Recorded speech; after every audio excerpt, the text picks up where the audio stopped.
مجھ ہی سے ملاقات کرے اور میری بات سنے؟ یہ سوچ غلط ہے، آداب ملاقات کے خلاف ہے۔ آج کل تو بڑی سہولتیں ہو گئیں کہ جن کی بنا پر اطلاع کی جا سکتی ہے۔ ہر شخص کے پاس موبائل ہے، گھروں میں ٹیلی فون ہے، اور باہر سے ٹیلی فون کیا جا سکتا ہے، اطلاع کی جا سکتی ہے اپنے آنے کی، دوسرے کی مصروفیات کے بارے میں معلوم کیا جا سکتا ہے۔ تو جب فارغ وقت کسی کا ہو تب ملاقات کے لیے جائے۔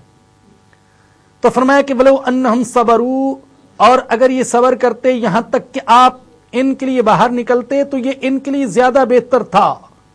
اور آگے کیا فرمایا؟ واللہ غفور الرحیم، اللہ بڑا بخشنے والا ہے، بڑا رحم کرنے والا ہے۔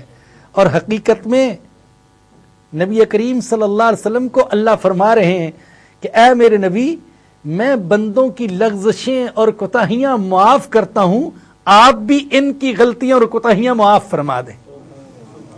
میں نے عرض کیا نا کہ آیات کے اختتام پر جو الفاظ ہوتے ہیں ان کا آیت کے مضمون کے ساتھ بڑا گہرا ربط اور تعلق ہوتا ہے۔ تو چونکہ مضمون جو بیان ہو رہا تھا وہ ان بدووں کی بے ادبیوں کا، ان کی کوتاہیوں کا، تو اللہ پاک نے اپنے غفور الرحیم ہونے کا تذکرہ کر کے اپنے نبی کی تربیت فرمائی کہ اے میرے حبیب، جیسے میں بخشنے والا، رحم کرنے والا ہوں، آپ بھی بخشنے والے اور رحم کرنے والے بنے۔ چنانچہ اس میں شک نہیں کہ ہمارے آقا حضرت محمد الرسول اللہ صلی اللہ علیہ وسلم بہت زیادہ غلطیوں کو نظر انداز کرنے والے، معاف کرنے والے اور رحم کرنے والے تھے۔ بے شمار واقعات ہیں اس کے، بدتمیزی کی گئی، بے ادبی کی گئی، آپ کو تکلیف دی گئی، لیکن آپ نے تکلیف دینے والوں کو معاف فرما دیا، گالیاں دینے والوں کو معاف فرما دیا، پتھر مارنے والوں کو معاف فرما دیا۔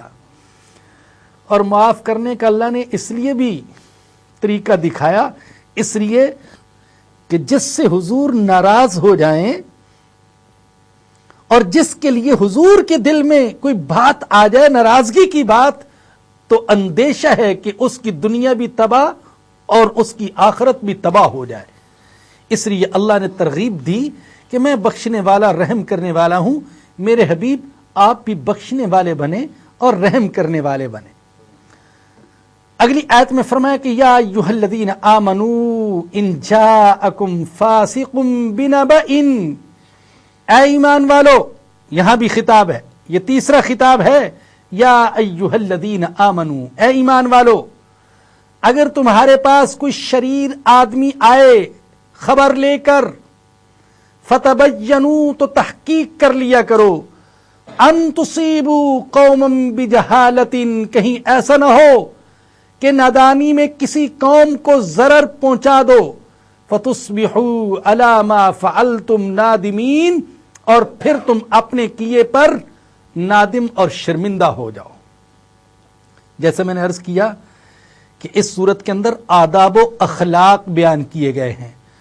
ان آداب و اخلاق میں سے ایک ادب اور خلق یہ بیان کیا گیا کہ اگر کوئی شخص تم پر کوئی بات پہنچائے تم تک، تو فوراً اس پر اعتماد نہ کر لیا کرو، بلکہ تحقیق کر لیا کرو، افواہوں پر کان نہ دھرا کرو۔ بسا اوقات افواہوں پر یقین کرنے کی وجہ سے بڑے بڑے فتنے اٹھ کھڑے ہوتے ہیں اور بڑی لڑائیاں، بڑے جھگڑے پیدا ہو جاتے ہیں۔ افواہوں اور سنی سنائی باتوں پر یقین کرنے کی وجہ سے گھر تباہ ہو جاتے ہیں، جماعتیں تباہ ہو جاتی ہیں، آپس میں بغض اور عداوت کے بیج پڑ جاتے ہیں۔ تو فرمایا کہ اگر کوئی شریر انسان تم تک کوئی اطلاع پہنچائے، کوئی افواہ تم کو سنائے، تو اس پر اعتماد نہ کرو فوراً، بلکہ تحقیق کر لو، تاکہ نادانی میں کسی قوم کو تکلیف نہ دے دو اور پھر تمہیں اپنے کیے پر نادم اور شرمندہ ہونا پڑے۔ اگلی آیت میں فرمایا کہ وَاعْلَمُوا أَنَّ فِيكُمْ رَسُولَ اللَّهِ، اور جان لو کہ بے شک تمہارے اندر اللہ کا رسول ہے۔ بہت بڑی نعمت اللہ نے تم کو عطا کی، اور وہ کیا ہے؟ اللہ کے رسول، ان فیکم رسول اللہ، تمہارے اندر اللہ کا رسول موجود ہے، اس نعمت کی قدر کرو۔ لو یطیعکم فی کثیر من الامر، اگر اللہ کا نبی بہت سی باتوں میں تمہاری اطاعت کرے، لعنتم، تو تم مشکل میں پڑ جاؤ گے۔ ایمان والوں کو حکم دیا گیا ہے کہ اللہ کے نبی کو اپنے تابع بنانے کی کوشش نہ کرو، بلکہ تم اللہ کے نبی کے تابع ہو جاؤ۔ اپنی بات اللہ کے نبی سے منوانے کی کوشش نہ کرو، اللہ کے نبی کی بات کو مان کر چلو۔ اگر تم یوں کرو گے اور یوں چاہو گے کہ تمہاری بات ہر صورت میں مان لی جائے تو نقصان تمہارا اپنا ہوگا، تم مشقت میں پڑ جاؤ گے۔ وَلَٰكِنَّ اللَّهَ حَبَّبَ إِلَيْكُمُ الْإِيمَانَ وَزَيَّنَهُ فِي قُلُوبِكُمْ، لیکن اللہ نے تمہیں ایمان کی محبت عطا کر دی اور تمہارے دلوں میں ایمان کو مزین کر دیا۔ تمہیں ایمان کی محبت عطا کر دی اور تمہارے دلوں میں ایمان کو مزین کر دیا۔ اللہ بتا رہے ہیں کہ تمہیں مشقت سے بچانے کے لیے اللہ نے کیا کیا کہ تمہارے دل میں ایمان کی محبت پیدا کر دی اور ایمان کو تمہارے دلوں میں مزین کر دیا۔ وَكَرَّهَ إِلَيْكُمُ الْكُفْرَ وَالْفُسُوقَ وَالْعِصْيَانَ، اور تمہیں متنفر کر دیا کس چیز سے؟ کفر سے، فسق سے اور گناہ سے۔ مزین کس کو کیا؟ تمہارے دلوں میں ایمان کو، اور متنفر کس چیز سے کر دیا؟ تین چیزوں سے، کفر سے، فسق سے اور معصیت سے۔ اب بتائیے، جس چیز کو مزین کیا وہ ایک ذکر کی ہے، ایمان، اور جن چیزوں سے متنفر کیا وہ تین ذکر کی ہیں۔ یہ کیوں؟ اہل علم کہتے ہیں کہ اصل میں ایمان تین چیزوں کا نام ہے۔ جو کامل ایمان ہے وہ تین چیزوں کا نام ہے: تصدیق بالجنان، اقرار باللسان وعمل بالارکان۔ ان تین چیزوں کا نام ایمان ہے۔ وہ کیا؟ دل سے تصدیق کرنا، زبان سے اقرار کرنا اور اعضاء سے عمل کرنا۔ کامل ایمان ان تین چیزوں کا نام ہے۔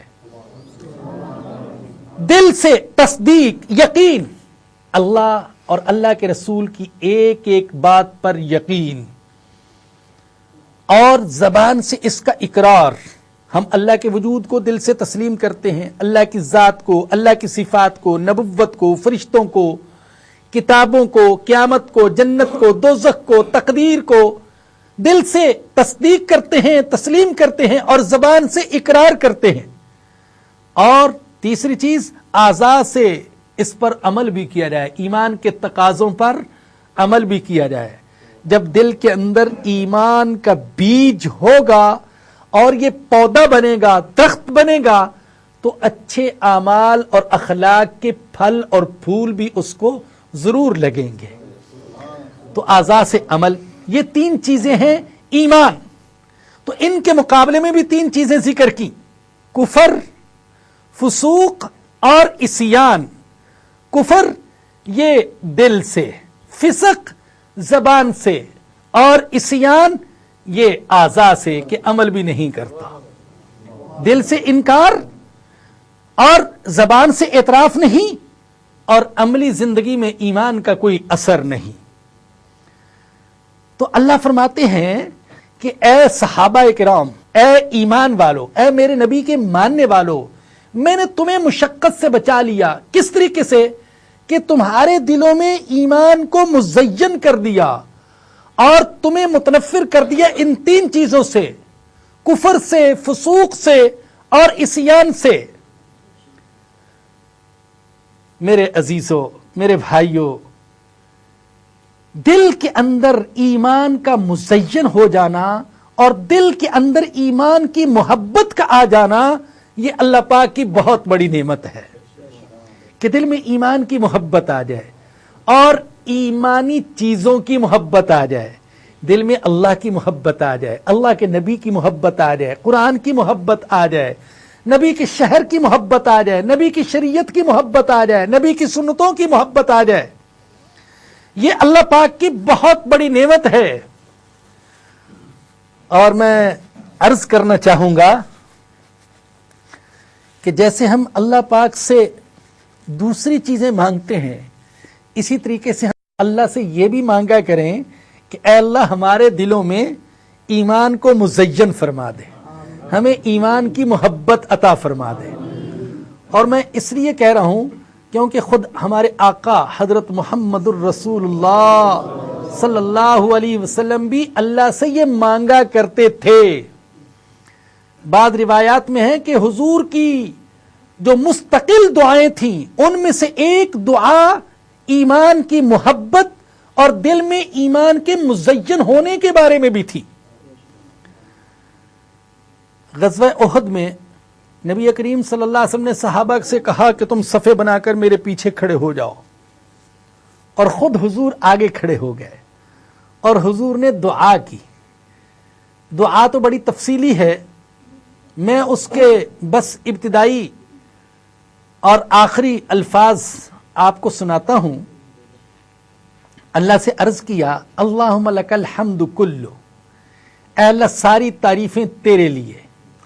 اللہم لا قابض لما بسطت ولا باسط لما قبضت، اے اللہ جسے تو قبض کر لے روک لے اسے کوئی کشادہ کرنے والا نہیں، اور جسے تو چھوڑ دے اور کشادہ کرے اسے کوئی تنگ کرنے والا روکنے والا کوئی نہیں.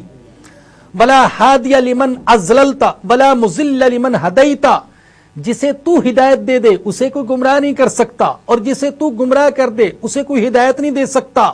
ولا معطی لما منعت ولا مانع لما اعطیت، اے اللہ جسے تو دینا چاہے تو کوئی روک نہیں سکتا، اور جس کو تو نہ دینا چاہے اسے کوئی دلوا نہیں سکتا. ولا مقرب لما باعدت ولا مباعد لما قربت، اے اللہ جسے تو قریب کرنا چاہے اسے تجھ سے کوئی دور نہیں کر سکتا، اور جسے تو دور کر دے اسے تیرے کوئی قریب نہیں کر سکتا. یہ ابتدائی الفاظ ہیں دعا کے، اور آخر میں آپ نے فرمایا اللہم حبب الینا الایمان، یہ جو آیت کا مضمون ہے. وزینہ فی قلوبنا وکرہ الینا الکفر والفسوق والعصیان واجعلنا من الراشدین. اللہم توفنا مسلمین واحینا مسلمین والحقنا بالصالحین غیر خزایا ولا مفتونین. اے اللہ تو ہمارے دل میں ایمان کی محبت پیدا فرما دے، اے اللہ تو ہمارے دلوں میں ایمان کو مزین کر دے، اور اے اللہ ہمیں متنفر کر دے کفر سے، فسق سے، گناہ سے، اور اے اللہ تو ہمیں رشد و ہدایت پر چلنے والوں میں سے بنا دے. اور اے اللہ تو ہم کو جب تک زندہ رکھے اسلام پر زندہ رکھنا، اور جب موت دے تو اسلام پر موت دینا. اور اے اللہ ہمارا حشر اپنے نیک بندوں کے ساتھ کرنا، اور اے اللہ نہ ذلیل و رسوا فرمانا، نہ دنیا میں نہ آخرت میں، اور نہ ہی تو کسی فتنے میں ڈالنا. یہ نبی کریم صلی اللہ علیہ وسلم نے دعا کی، یہی جو آیت کریمہ کا مضمون ہے. الہی تیری چوکھٹ پر بھکاری بن